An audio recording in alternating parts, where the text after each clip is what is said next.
On Thursday, April 23, 2026, at precisely 9:30 in the morning Eastern Time, a signing ceremony took place in the James E. Webb Memorial Auditorium inside the Mary W. Jackson Building at NASA headquarters in Washington, D.C.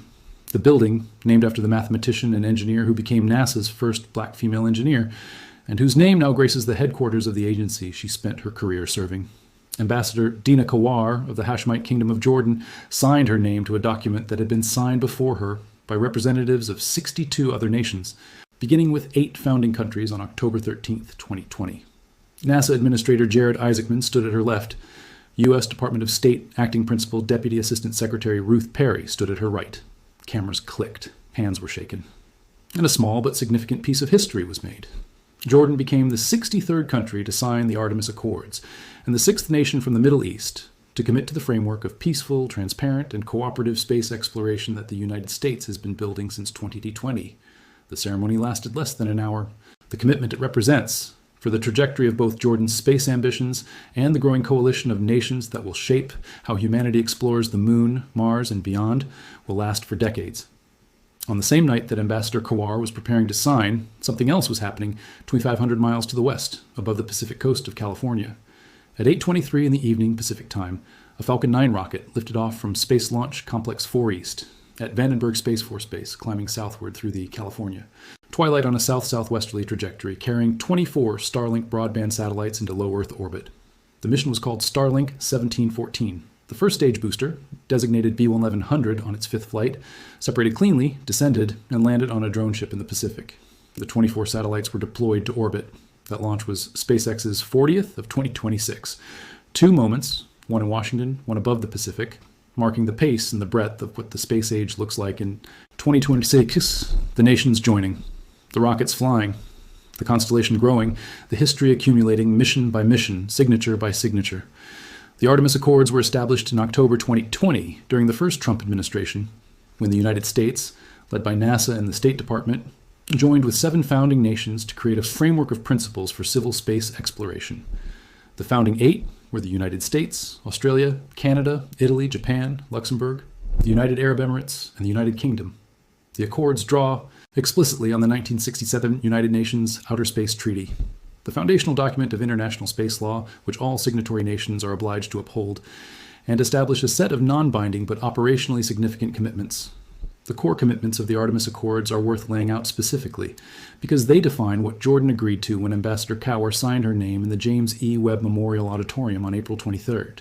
Signatory nations commit to explore space peacefully, no military weapons, no aggressive acts against other nations' space assets. They commit to transparency, publishing their mission plans, sharing scientific data, being open about their activities in space in ways that allow others to understand and avoid interference. They commit to registering all space objects with the appropriate international body, which is the mechanism that allows the global space community to track what is in orbit and reduce the risk of collision between satellites and debris. They commit to preserving historically significant sites, the Apollo. Landing sites on the Moon, for example, are considered artifacts of human heritage that should not be disturbed or damaged even by future lunar operations. They commit to sharing scientific findings, making the knowledge generated by space missions available to all of humanity. They commit to rendering aid to other nations, astronauts, and spacecraft in emergency situations, extending the tradition of mutual aid at sea to the new frontier of space. And they commit to ensuring that their activities do not interfere with those of other signatory nations, a principle of operational deconfliction that becomes increasingly important as more missions operate in the same regions of the Moon and Mars. These are not abstract principles. As the Artemis program advances toward returning humans to the Moon and establishing a permanent lunar base, these commitments become the practical rules of the road for how multiple nations' operations will coexist on the same terrain, in the same orbit, drawing from the same resources. The nations that sign the Accords now are building the relationships, the trust, frameworks, and the shared governance structures that will determine how humanity's presence on the Moon operates, and on what terms each nation participates. Since 2020, the Accords have grown steadily. South Korea and New Zealand signed in 2021. Brazil became the first Latin American signatory in 2022. France signed in 2022, on the 60th anniversary of its national space program, following meetings between Vice President Kamala Harris and French President Emmanuel Macron. In 2025, Finland, Bangladesh, Norway, Senegal, Hungary, Malaysia, and the Philippines all joined. In 2026, Portugal, Oman, Latvia, and now Jordan have signed, making this year already one of the most active periods for Artemis Accords expansion since the coalition's founding. By the time Jordan signed on April 23, 2026, the coalition had reached 63 countries, 29 in Europe, 15 in Asia, 7 in South America, 5 in North America, 4 in Africa, and 2 in Oceania. The Accords are now the largest multilateral framework specifically governing civil space. Exploration in existence and the rate of new nations joining shows no sign of slowing. Jordan's signature made it the 6th Middle Eastern nation to join, following the UAE ASA founding member and then Bahrain, Saudi Arabia, Oman, and Israel.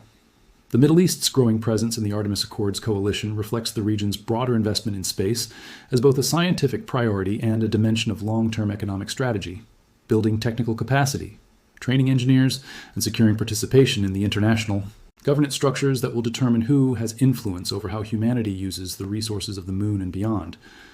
Ambassador Dina Kawar's remarks at the signing ceremony were specific and confident about what Jordan brings to this commitment. Jordan has more engineers per capita than almost any country in the world, she said. That is not a diplomatic boast. It reflects a specific national reality. Jordan's universities have been producing engineering graduates at a rate that has outpaced the domestic economy's ability to absorb them, driving a significant diaspora of Jordanian engineers and scientists who work across the Gulf states, Europe, and North America. That existing technical human capital is the foundation on which Jordan's space ambitions rest. Kawar pointed to Crown Prince Al Hussein's work through the National Council for Future Technologies as the institutional driver behind Jordan's space ambitions.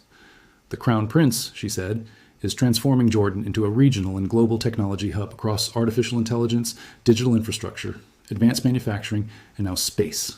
Today's signing is proof that this ambition has no ceiling, she said. We invite our American partners to build what comes next with us.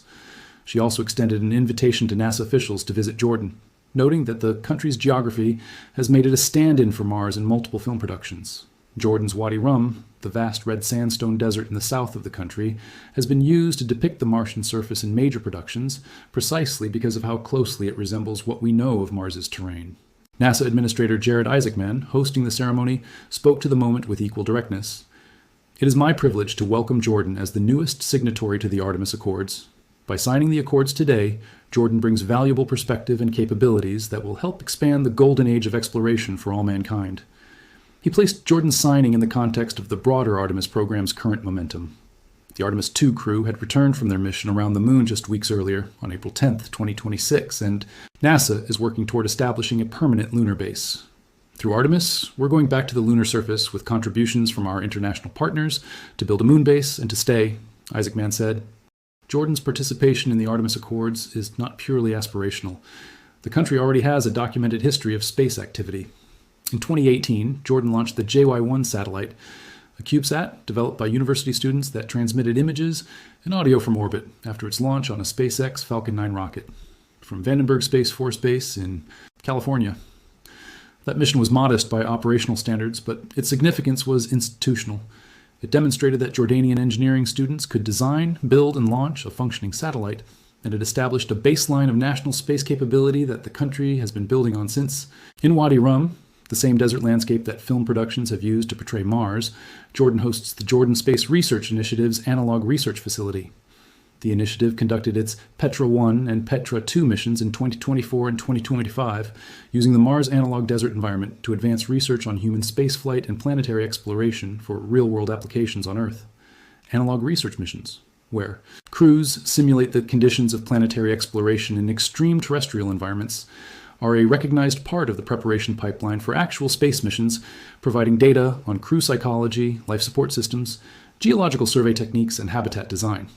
In 2025, Jordan announced that Salam Abu al-Hijja would become the country's first astronaut candidate to be sent into orbit on potential future space missions, placing Jordan in the small but growing group of Arab and Middle Eastern nations developing their own national astronaut programs rather than simply purchasing payload space on international missions.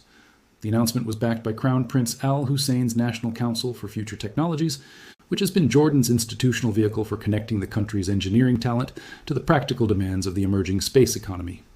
Ambassador Kawar made the geographic and cultural connection explicit at the signing ceremony when she noted that Wadi Rum, The same desert environment that hosts the Petra analog research missions has been used by film productions to depict Mars precisely because of its resemblance to what we know of the Martian surface. They say it looks like Mars on Earth, she said. That observation is more than a tourism anecdote. Wadi Rum is a genuine analog environment for planetary surface research, offering the kind of extreme terrain, solar radiation levels, and isolation conditions that make it scientifically useful for testing equipment and training protocols for eventual real Mars surface operations. Jordan's analog research program at Wadi Rum has been accumulating data across the Petra 1 and Petra 2 missions that contributes to the international body of knowledge that real Mars mission planners will eventually draw on. The signing of the Artemis Accords aligns all of this existing activity with the international framework that governs where humanity's space exploration is heading, toward the moon and eventually toward Mars. Jordan is not starting from zero. It is formalizing a trajectory that has been building for nearly a decade. While the ceremony was taking place in Washington on April 23rd, SpaceX had already completed its 40th launch of the year the night before, a pace of orbital launches that would have been genuinely unimaginable 15 years ago, and that still manages to surprise people who track the space industry closely when they stop to calculate what it actually means.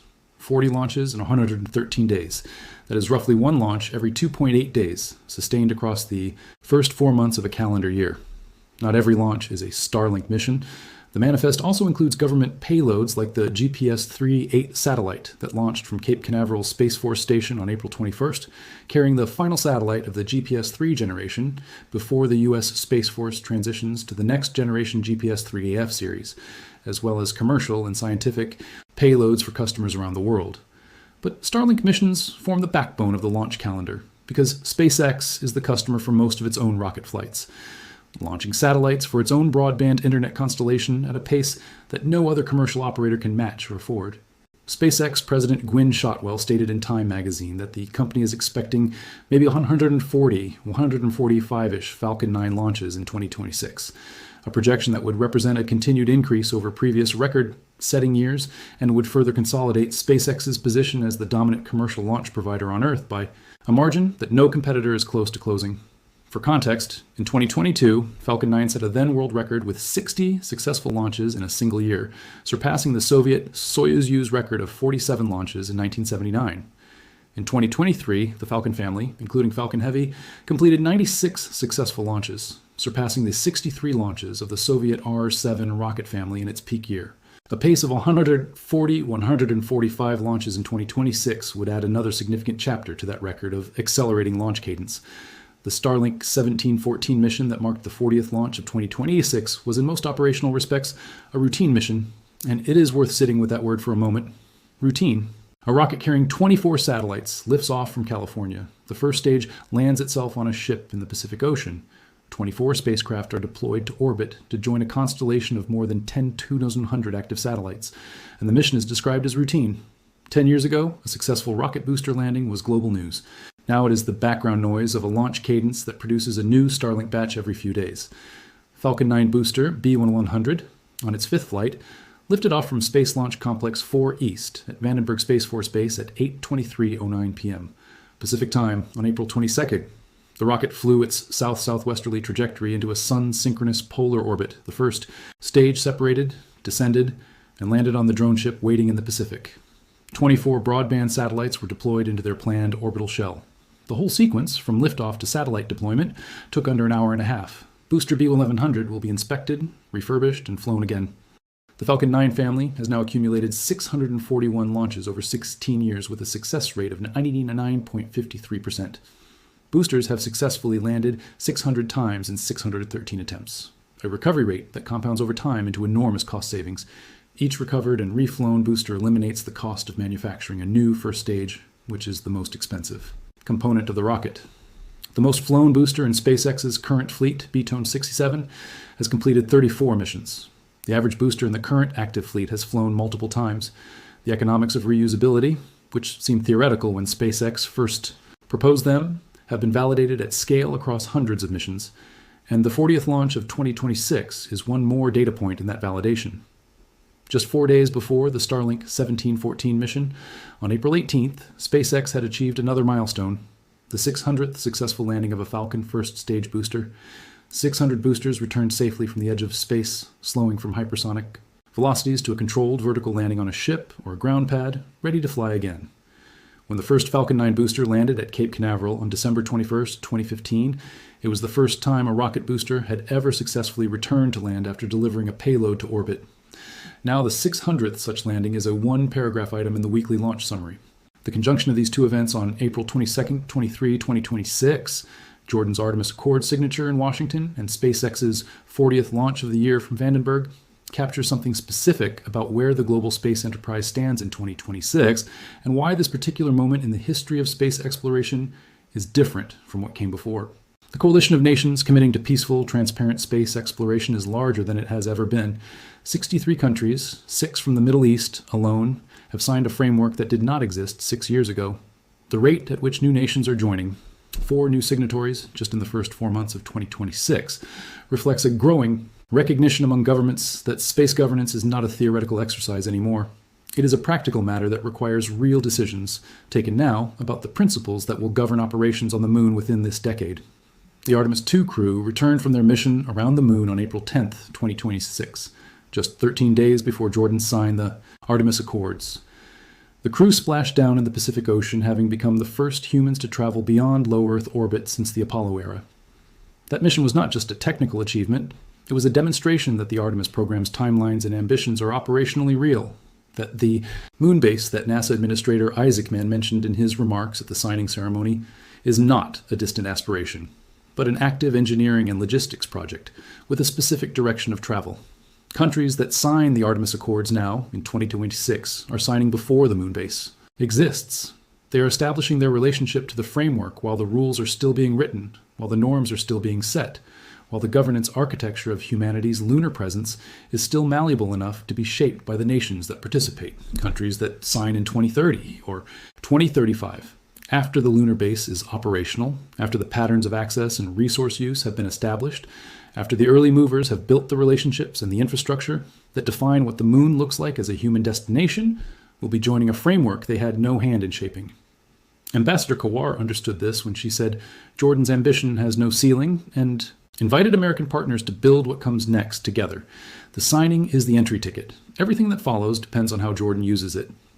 For SpaceX, the 40th launch of 2026 is simply the 40th entry in a spreadsheet that will continue to fill in through the year at approximately the same pace or faster as the Starlink constellation expands and the commercial launch manifest grows. The milestone matters not because the 40th launch is categorically different from the 39th or the 41st, but because it represents the sustained compounding output of a launch infrastructure that has no equivalent anywhere in the world. No other launch provider, no government agency, no private competitor is operating at this cadence. The gap between SpaceX's annual launch count and the next closest competitor is measured not in tens, but in multiples. Ambassador Kawar said Jordan has more engineers per capita than almost any country in the world, and that its ambition has no ceiling. Administrator Isaacman said Jordan joins at a pivotal moment as humanity prepares to return to the lunar surface and to stay. A Falcon 9 booster landed on a drone ship in the Pacific for the 5th time that night, carrying SpaceX's 2026 launch count to 40. History in Washington.